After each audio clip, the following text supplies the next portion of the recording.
capítulo de número 1, a partir do versículo de número 17. Nós podemos ter vários tipos de doenças. Existem doenças que têm o cunho genético, nós nascemos com uma predisposição para elas. Nós temos doenças que têm uma razão, uma causa exógena, fora da gente, são as bactérias e os vírus que nos adoecem. Nós temos doenças que são frutos de acidentes, de traumas. Mas a doença, não importa de onde ela venha, como ela chega, ela se torna terrível quando ela tem duas características. Não importa que tipo de doença. Qualquer doença que tenha duas características se torna horrível. É a crônica e a doença aguda. Não sou médico, mas sou metido.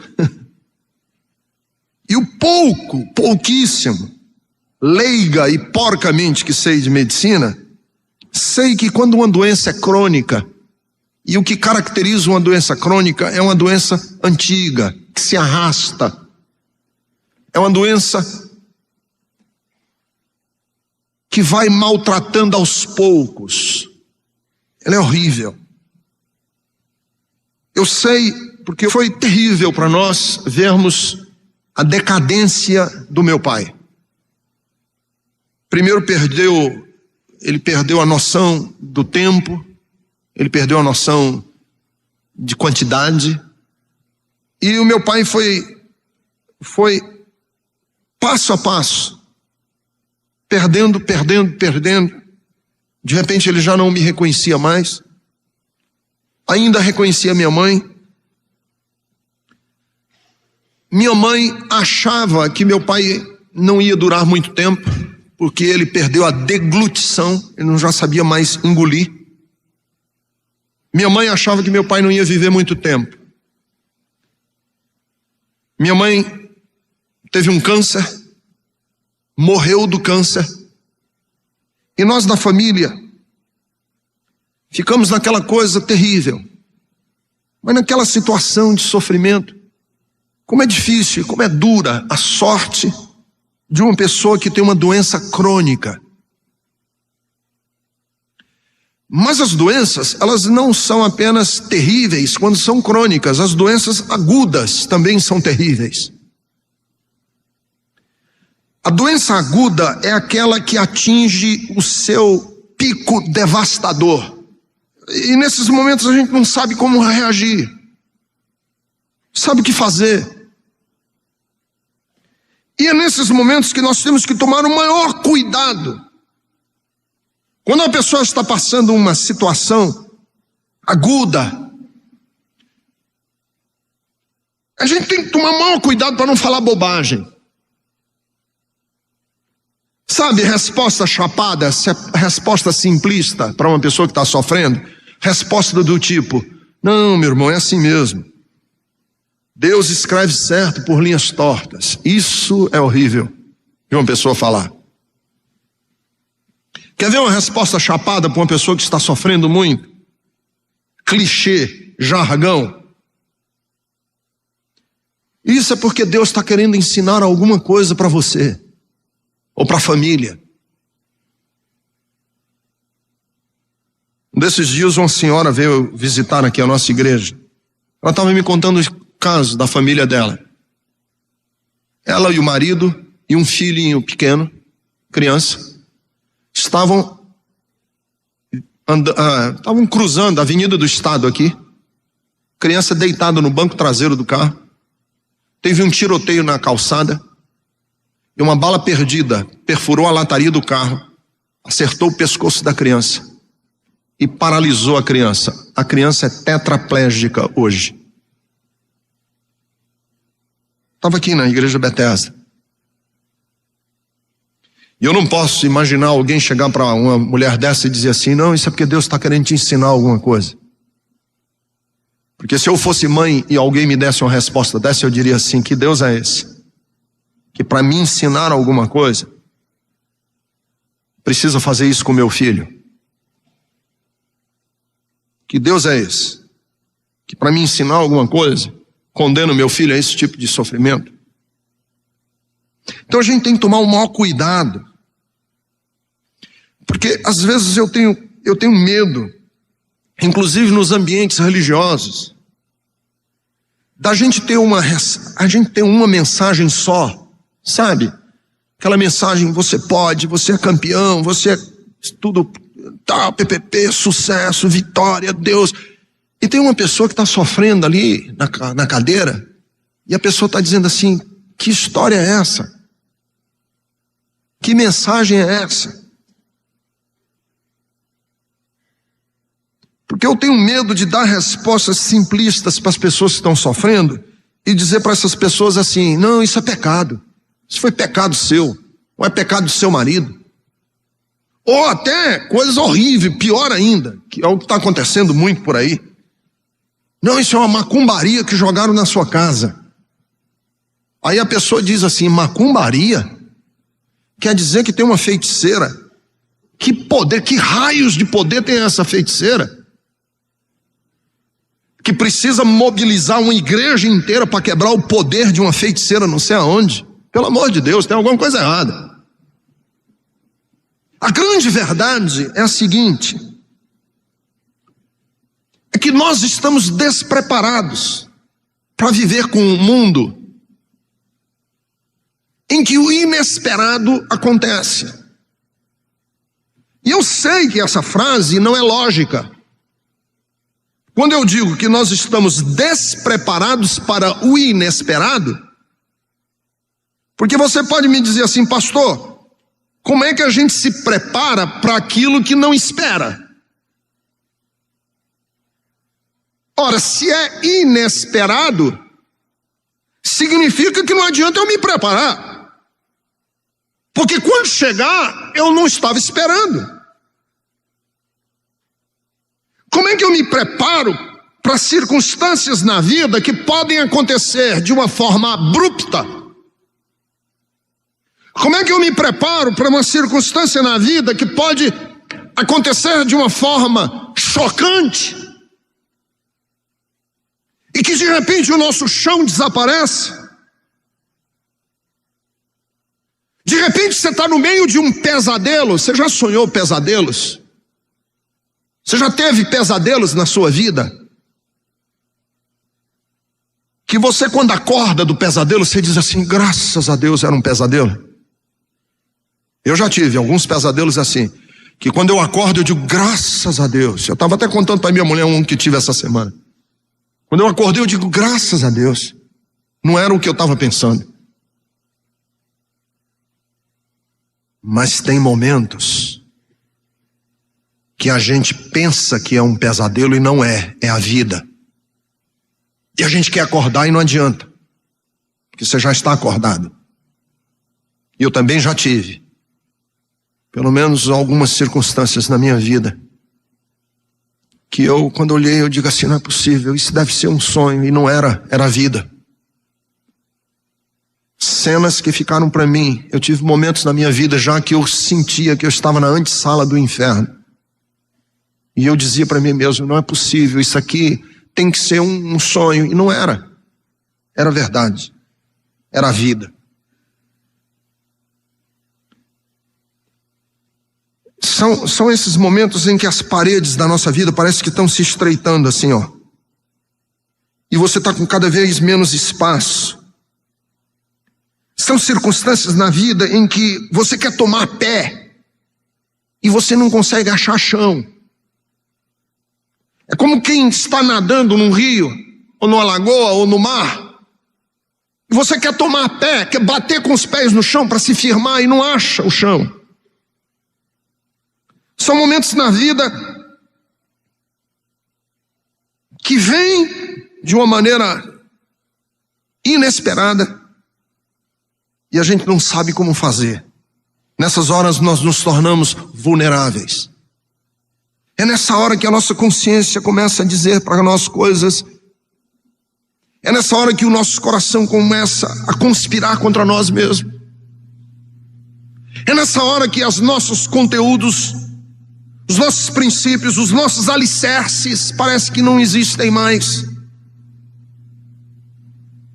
Nessa hora a gente fica perguntando o que foi que aconteceu, onde foi que eu errei. A pessoa fica pensando onde foi que eu errei. Eu devia ter, eu senti, eu devia ter obedecido esse meu sexto sentido. A gente diz isso, né? Eu bem que senti, eu devia ter obedecido. Aí é que dá a crise na gente mesmo. Porque eu já tive vários, entre aspas, sextos sentidos, que não era sexto sentido coisa nenhuma. E desses dias eu estava no avião, quando eu ia entrando no avião, pensei, esse avião acho que vai cair. Me deu aquela coisa, esse avião acho que vai cair.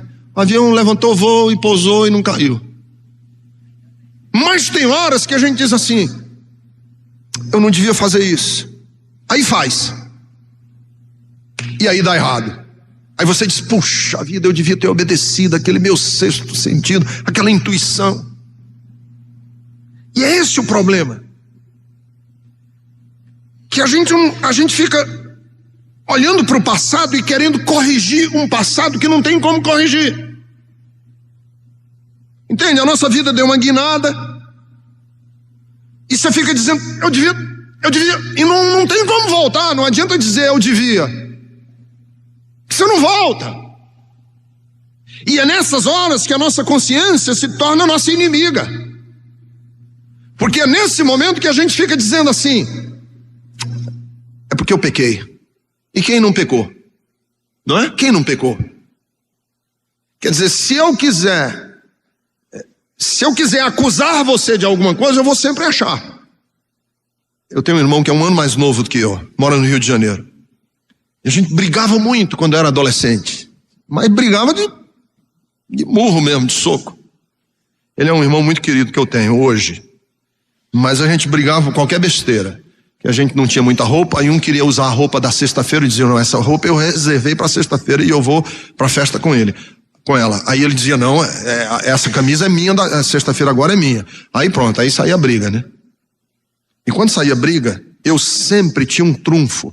O meu trunfo era assim, vou contar pro papai.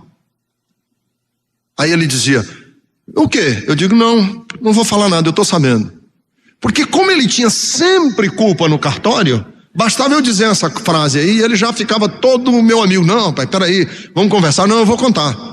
Você me dá a camisa sexta-feira, eu conto pro papai. E eu não tinha nada, eu nem sabia de não coisa nenhuma, mas eu sabia que ele tinha culpa no cartório sempre.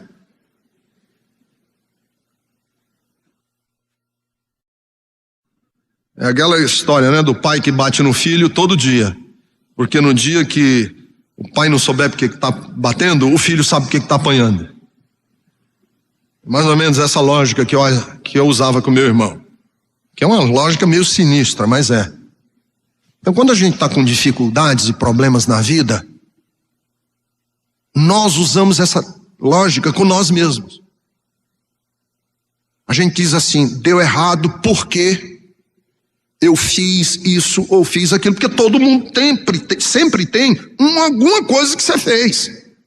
Nós não somos perfeitos, não somos anjos. Sempre alguém tem no seu estoque alguma coisa que eu possa acusar. Sempre, todos nós temos. Então, quando vêm os problemas, nós nos fragilizamos. Quando vêm as doenças, nós nos fragilizamos. Nós ficamos irrequietos. Quando a vida dá uma guinada, nós ficamos apavorados. E lembrem-se que Tiago começou a epístola dele, abriu a carta que ele está escrevendo, dizendo o seguinte: meus irmãos, considerem motivo de grande alegria o fato de passarem por diversas provações. Então, na verdade, Tiago está querendo preparar o seu povo para o inesperado. Aquilo que eu não planejei. aquilo que não estava nos meus planos. Nenhum pai, quando o filho nasce, pensa assim: eu vou logo vivendo com a previsão de que esse menino aqui vai adoecer, vai morrer. Ninguém pensa assim: olha, minha filha está nascendo, mas eu vou já planejar que entre os 15 e os 20 anos pode acontecer uma coisa horrível com a minha filha. Ninguém pensa assim. Nós estamos sempre pensando melhor. Estamos sempre esperando, sempre aguardando bons ventos. Sempre. Quando acontece o oposto, quando nós somos surpresos, aí nem nós é que ficamos meio perdidos. E aí é que surgem essas culpas, essas condenações. Não deu certo, o que eu planejei não foi como deveria ser. Por quê? Onde foi que eu errei? O que foi que fiz de errado? O que está acontecendo?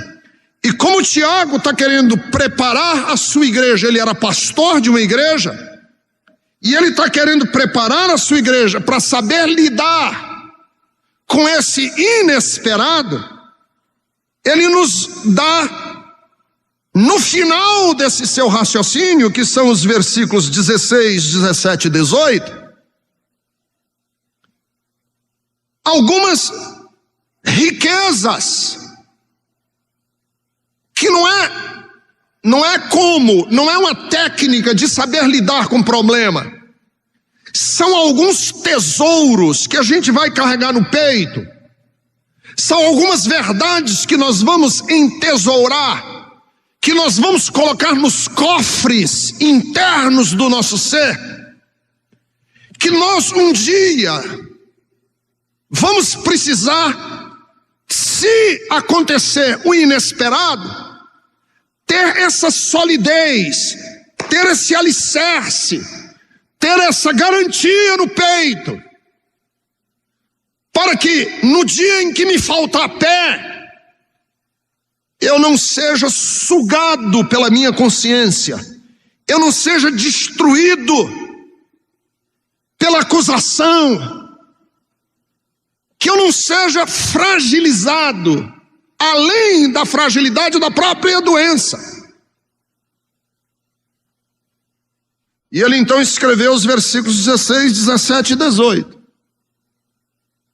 Se você quer graça de Deus,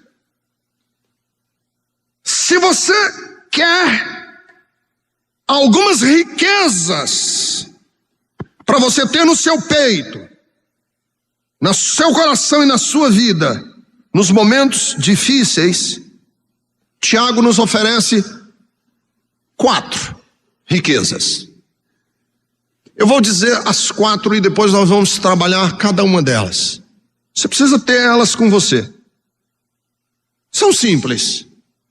Deus é bom, Deus é íntegro, Deus é confiável, Deus é intencional. Vamos dizer essas 4 coisas? Só a guisa da gente exercitar um pouco aqui, um exercício aqui didático aqui de vocês guardarem. Nas lutas, nas dificuldades, nas intempéries da vida, você precisa de 4 riquezas, 4 tesouros. Muito simples. Quais são? Primeiro, Deus é bom. Segundo, Deus é íntegro. Terceiro, Deus é confiável. Quarto, Deus é intencional. Primeiro, Deus é bom. Quando você estiver passando lutas, ele diz assim: não se enganem. Guarda esse negócio com você. Toda boa dádiva, todo dom perfeito vem de Deus. Deus é bom. De Deus não vem coisas ruins. Tem que guardar isso com você, você tem que ter isso. Deus é bom. Tudo de bom que existe no universo veio das mãos de Deus. Esse deve ser o sinalizador das minhas especulações quando eu estiver passando por tribulação. Quando eu estiver passando por lutas, eu tenho que ter esse alicerce embaixo, sustentando a minha vida, para eu poder suportar as lutas. Qual é o primeiro alicerce? Deus é bom. Não importa o que está me acontecendo, não importa quais são as circunstâncias ao meu redor, não importa como é que estão as marés, não importa de que maneira o mundo, as pessoas, o meu amigo, a minha mulher, o meu pai, não importa como o meu rim, não importa como o meu coração estão me tratando, Deus é bom. E mais, as ações humanas não alteram quem Deus é. Os fatos humanos não mudam o caráter de Deus. As circunstâncias não alteram quem Deus é. Deus é bom. Porque se você não tiver essa perspectiva com você, quando você for passando pelas lutas e tribulações, uma das grandes inquietações desestabilizadoras da sua vida, sabe o que é? Será que Deus é bom? Será?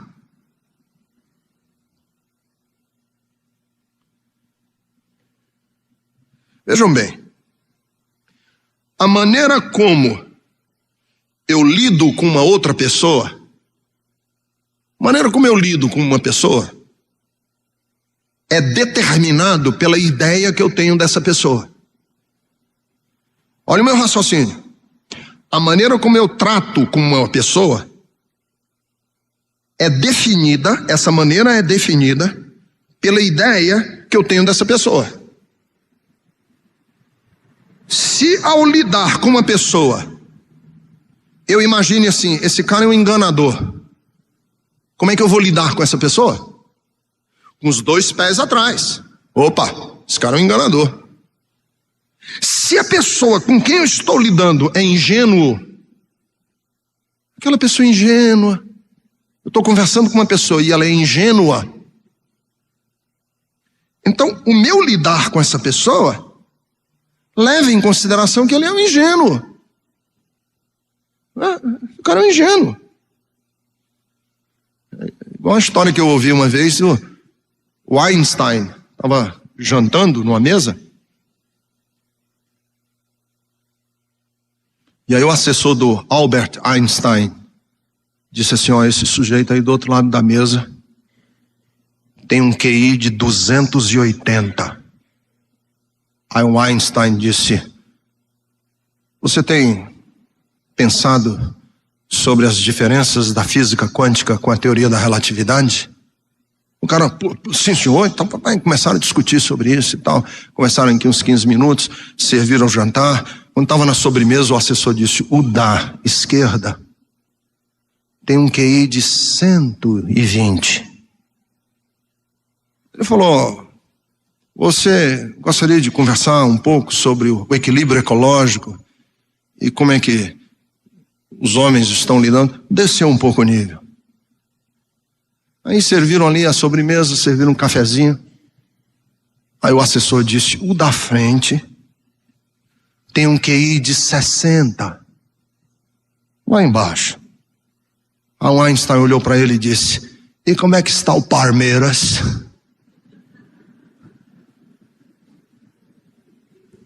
Desculpe, palmeirenses.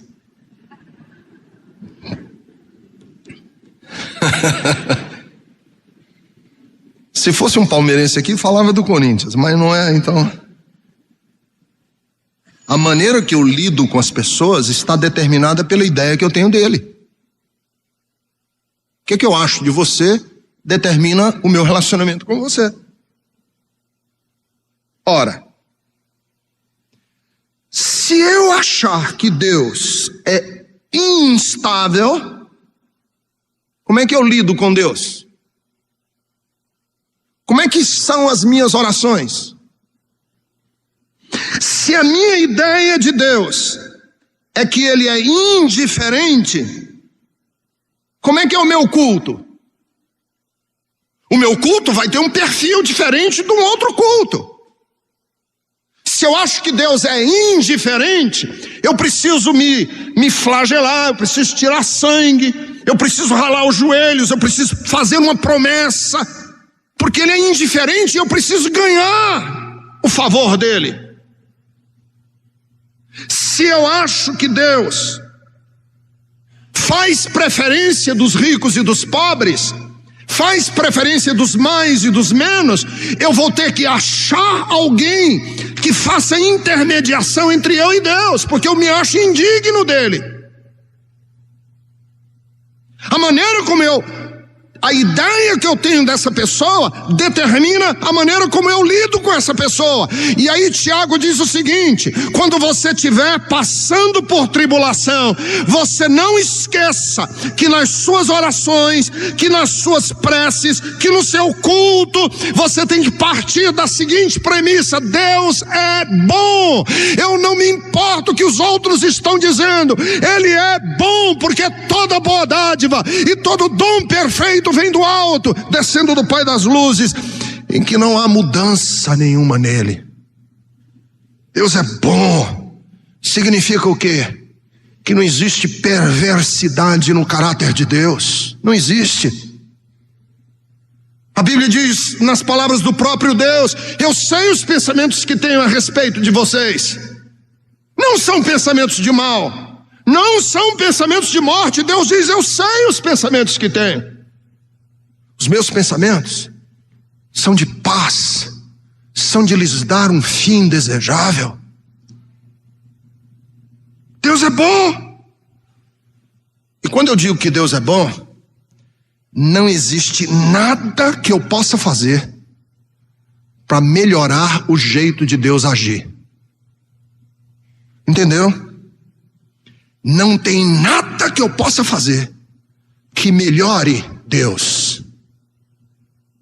Porque muitos dos cultos religiosos hoje são o seguinte: Deus está agindo meia boca comigo, e aí eu vou fazer uma oração forte, porque aí Deus se obriga a não me tratar mais meia sola. Deus agora se obriga a me tratar bem. Que visão porca de Deus. Triste. Tiago diz assim: lembre-se, você estiver passando por qualquer dificuldade, que toda boa dádiva, tudo que existe de bom, vem das mãos de Deus. Ele é bom para conosco. Eu gosto muito do Salmo 136. Vamos ler juntos? É muito lindo esse salmo.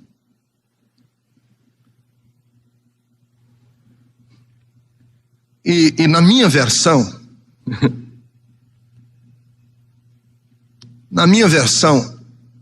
diz: o seu amor dura para sempre. Tem uma outra versão que diz: sua misericórdia dura para sempre. Esse salmo era um cântico que Israel cantava, e que nesse cântico, uma pessoa cantava e o resto da congregação respondia. Nós não vamos cantar hoje, mas a gente pode responder. Então eu vou falar a primeira frase e vocês respondem com o coro. E o coro é assim: o seu amor dura para sempre. Vamos fazer assim? Salmo 136. Deem graças ao Senhor, porque Ele é bom. Deem graças ao Deus dos deuses. Deem graças ao Senhor dos senhores, ao único que faz grandes maravilhas, que com habilidade fez os céus, que estendeu a terra sobre as águas, aquele que fez os grandes luminares, o sol para governar o dia, a lua e as estrelas para governarem a noite. Versículo 23, aquele que se lembrou de nós quando fomos humilhados e nos livrou dos nossos adversários, aquele que dá alimento a todos os seres vivos. Deem graças ao Deus dos céus, o seu amor dura para sempre. Aleluia. Segundo, Deus é bom, mas em segundo lugar, Deus é íntegro. O versículo diz, Tiago capítulo 1, versículo de número 17, descendo do Pai das luzes. Vocês entendem essa frase, Pai das luzes? Deus é Pai da luz. E quando a gente pensa em luz, não devemos pensar só no efeito físico de iluminar, mas nós temos que pensar no efeito metafórico, de que a luz revela tudo o que está escondido, oculto, debaixo do manto da dúvida. Quando a gente diz assim, ele trouxe aquela situação para a luz, revelou. Quando nós dizemos que Deus é Pai da luz, significa que o universo foi criado debaixo da égide, da bandeira da luz. Porque antes de criar qualquer coisa, a primeira expressão de Deus foi: haja luz. Significa o que é isso?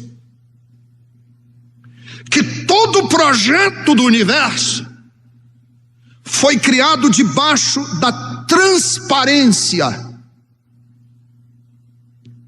Que Deus não tem meia conversa. Que com Deus não existem lados ocultos.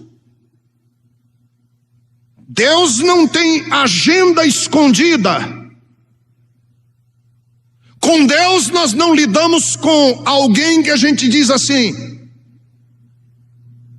olha, ele falou isso, mas a gente não sabe bem se ele estava querendo dizer isso. E quando Deus fala, nunca existe dubiedade na voz de Deus. Ele é luz. Eu falo uma coisa e aí a pessoa fica assim olhando para mim dizendo assim: o que o Ricardo quis dizer com isso? Sou dúbio. Isso é natural dos seres humanos. Mas Deus não. Quando Deus fala, a voz de Deus é sim, sim. Não, não. Não tem sombra no caráter de Deus. Não existe dubiedade no agir de Deus. Ele é íntegro. Isso significa integridade.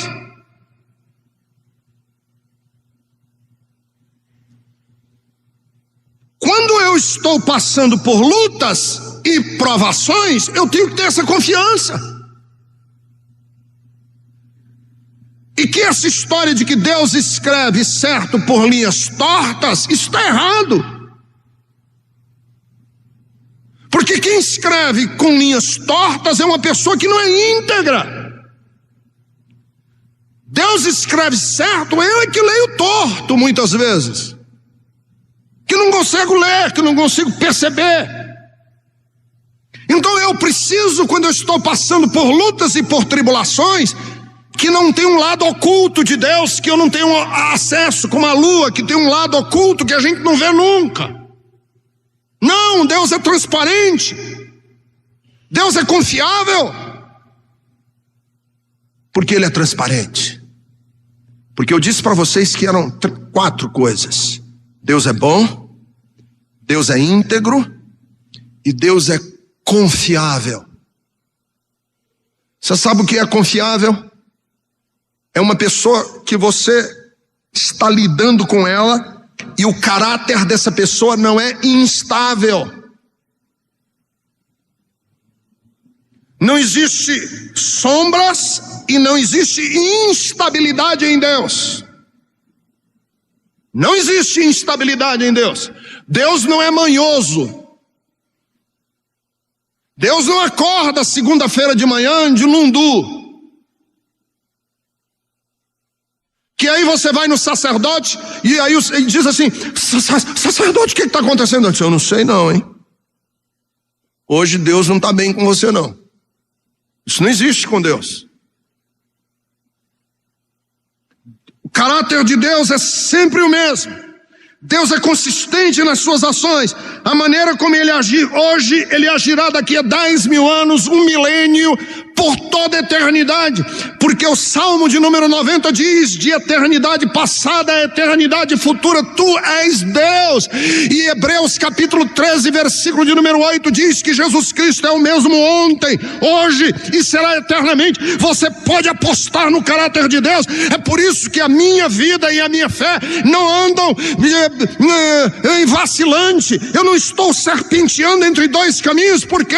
Porque eu sei que o Deus a quem eu sirvo e a quem eu entreguei minha vida vai me sustentar nas suas mãos. E o apóstolo São Paulo diz: eu sei que Ele é poderoso para guardar o meu tesouro até o dia final. Eu sei em quem tenho crido. Eu sei que o meu Deus vive e por isso eu posso crer no amanhã.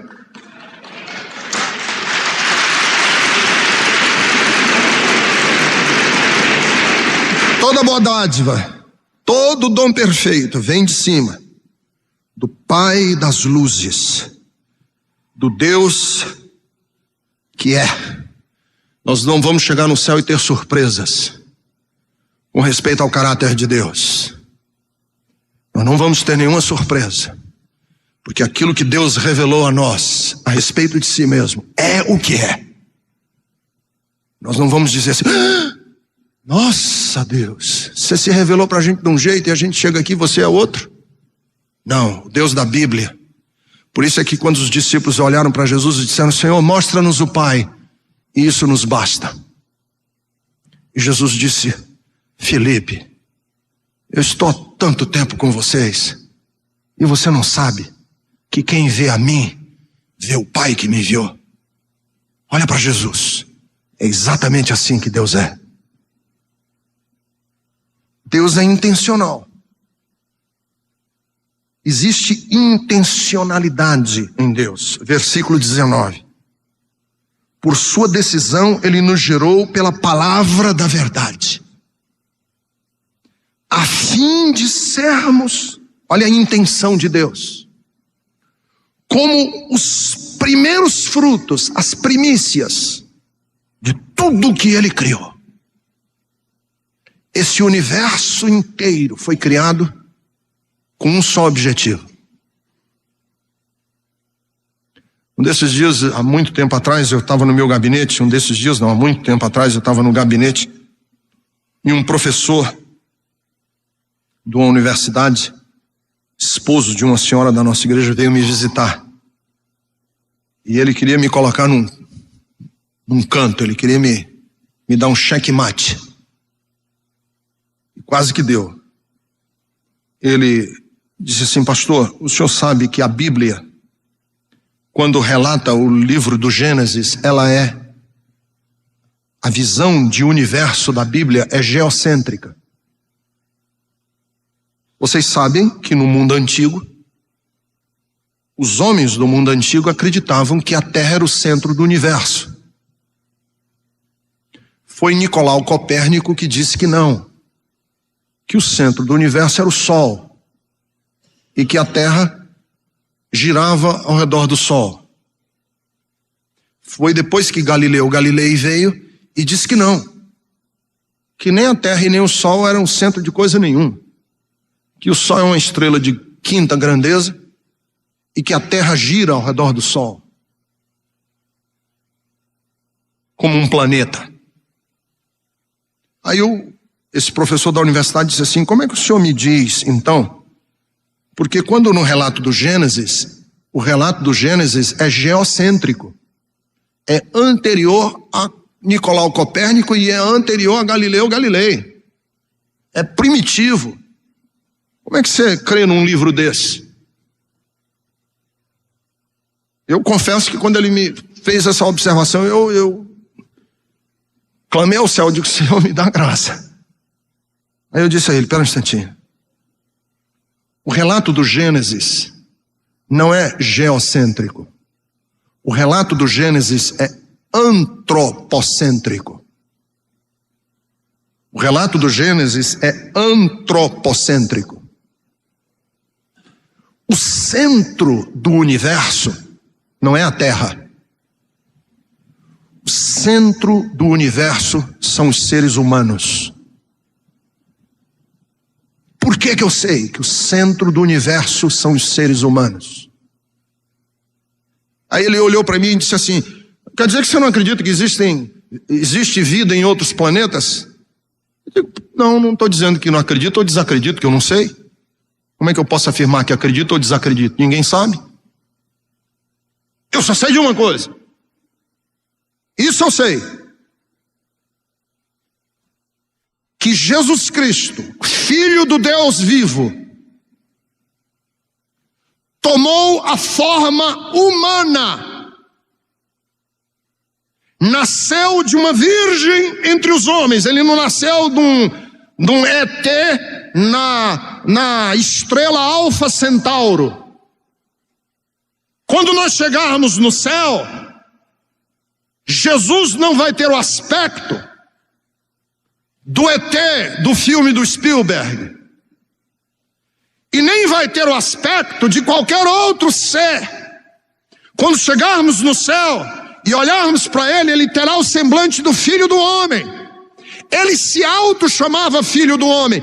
Na Trindade existe hoje um ser humano, porque quando Cristo ressuscitou dentre os mortos, ele não ressuscitou só espírito, ele ressuscitou carne, ele ressuscitou homem e foi levado aos céus, à presença de Deus, num corpo glorificado, mas corpo. E eu disse para ele: a visão do Gênesis é antropocêntrica. Quer dizer, sabe o que, meu amigo? Quer dizer, sabe o que, senhora? Que de todo o universo, quando Deus olha, Deus presta atenção em mim e em você, na raça humana, homens e mulheres. E é isso que Tiago diz, que tudo que foi criado, das estrelas que estão nos confins do universo, a lua que está aqui próxima, aos ribeiros, às flores, às borboletas, a tudo que existe, os camaleões, os tigres, os elefantes, os peixes, as ostras, os corais nos mares, tudo que existe no universo foi criado com um só objetivo: que eu e você pudéssemos ter comunhão com Deus, porque Ele nos criou, você e eu, para sermos as primícias de toda a criação, sermos os primeiros frutos de tudo aquilo que Ele criou. Esta visão da Bíblia. Eu estou dizendo isso, sabe por quê? Porque às vezes nós estamos passando por lutas, nós estamos passando por doenças, e a gente precisa lembrar o seguinte: eu não sou um zero à esquerda, eu não sou um cadáver adiado, eu não sou um defunto postergado, eu sou filho de Deus, que tem um propósito maravilhoso. Você é especial, você é alguém, você é filho de Deus, filha de Deus. Existe intencionalidade no universo. Nós não estamos vivendo aqui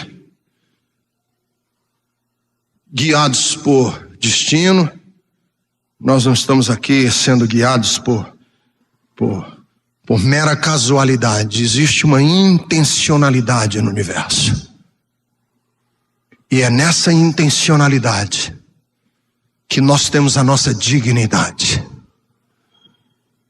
B.F. Skinner, que é o grande papa do behaviorismo, que é uma das escolas da psicologia, B.F. Skinner dizia que o ser humano é apenas um saco de moléculas que deu certo. Nós somos apenas um bambu, uma loteria genética que deu certo. Não. A Bíblia se recusa a isso. Existe intencionalidade. Você foi criado e tem um propósito de Deus para se cumprir na sua vida.